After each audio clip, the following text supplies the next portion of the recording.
I think a lot of questions that are on people's minds that are in the age of AI is it even art? Is the art any good? Is it beautiful to look at? And so maybe we can take a look inside at some of the pieces that Botto has created and that the community has curated, right? So, okay, let's go into the theater.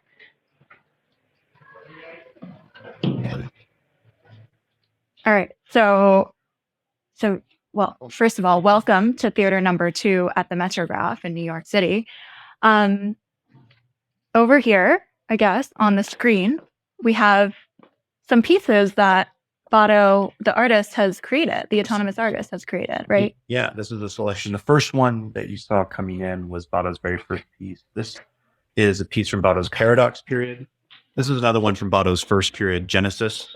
And you have kind of the name, the period. I don't think we have the model that was necessarily used, and then when it was sold and how much it was sold for. So yeah, it's a kind of selection to give you an idea of these weekly mints that happen. Cool. Yeah. This one looks, okay, that previous one looked like an oil painting, actually. Yeah. There's a lot of really interesting textural components to it. We have an interesting kind of diversity in collector tastes where some really love it when Botto produces something that looks like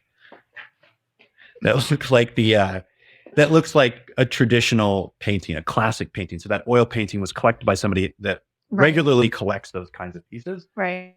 Versus something like this. This one, and there, I think, have a really distinct machine quality. My preference, and I'm just one member of the DAO, I do really like those kind of distinct machine qualities. And I'm actually really interested to see kind of how the language and vocabulary develops to see and identify these unique machine qualities in works, right? We have different kinds of techniques in human painting. What are the different kinds of, you could say, machine techniques and the different artifacts you see that might even be naked to the human eye? You can kind of see it with some of the faces. In an abstract way, they look like faces, but you go in and you zoom in. Yeah, you look more closely and there's something that's not quite right about it. Yeah, exactly. And the way I describe it to other people is there's this idea of the uncanny valley where something gets really close to looking like a human. And when it's not quite there, you kind of gets this feeling of disgust, right? We're revulsed by it. And this isn't exactly, this doesn't look like a human, but it gets really close to something, but isn't quite there. Right. And it's unsettling in a way. Yeah. And I think actually that's really good art, is art that makes you feel something different, that kind of transports you. For me, I love it when art kind of picks me up, shakes me, and just turns me upside down and makes me think something new.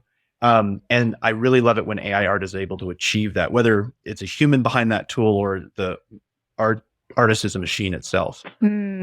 Yeah, it's super interesting. Well, thank you so much, Simon, for being with us here today. Yeah. It was great to chat. We're going to continue on our tour, but I hope you enjoyed looking at some of these art pieces from Botto.